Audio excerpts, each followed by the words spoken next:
সালাম আলাইকুম প্রিয় এলাকাবাসী। কিছু কথা বলবো। কিছু কিছু সংসারে এমনটাই অশান্তি আছে, যেমন একটা পুরুষ যখন একটা মেয়েকে বিয়ে শাদী করে, কিছু কিছু মেয়ে মানুষ আছে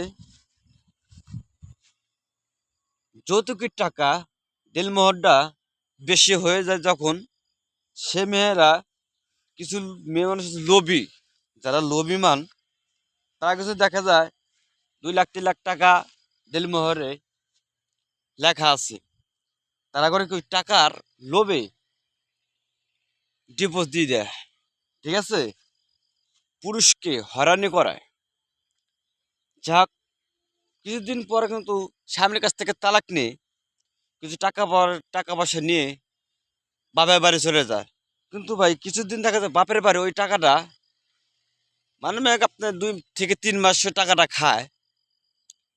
কিন্তু পরে দেখা যায় কি ভাই, ওই মেয়েটার অন্য একটা জায়গায় বিয়ে হয়, বাপ মা ধরে, এলাকার আত্মীয় স্বজন ধরে হয়তো, কিন্তু পরে বিয়ে শাদী একটা যেভাবে একটা উচিলা হয়।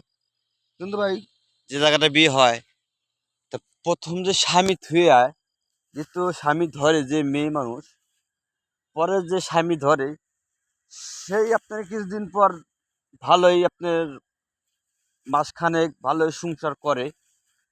তা সংসার করার পর যে দ্বিতীয় যে স্বামীটা, সেই স্বামী কিন্তু তার স্ত্রীর সাথে প্রতিদিন একটা কথা নেই, প্রতিদিন তারে জিজ্ঞাসা করে, তুমি যে আমার কাছে আইছো, তুমি যে তোমার আগেকার যে স্বামী, সেই স্বামীর সাথে তোমার কি হয়েছিল, কি নিয়ে আসা পেশা বলে না। স্বামী আমার খারাপ, স্বামী মদ গাঁজা খায়, অমুক খায় তমুক খায়। তা স্বামী যখন মদ গাঁজা খায় তাহলে তুমি কি করো?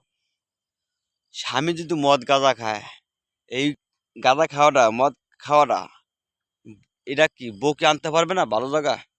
বউ আনতে পারবে, কিন্তু বউ তো আনবে না ভাই। কিছু কিছু মেয়ে মানুষের রুচি এতটাই খারাপ, তা বলার বাইরে।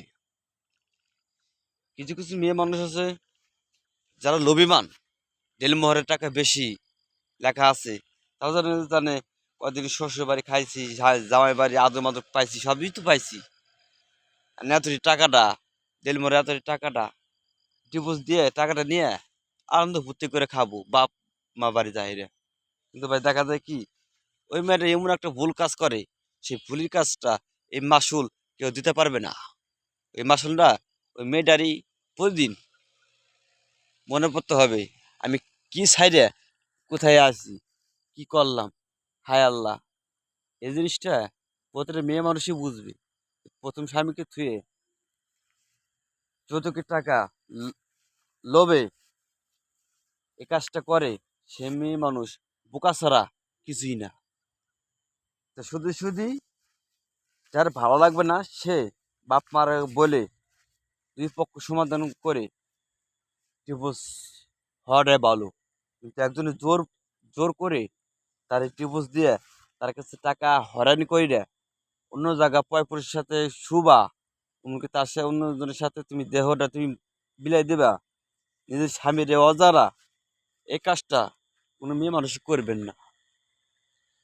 পুরুষ ভাইরা, তারা বিশেষ করে যারা একটা মেয়েকে যখন বিয়ে শাদী করে বাড়িতে আনে, তখন কিন্তু একটা পুরুষই বোঝে বিয়ে জিনিসটা কি।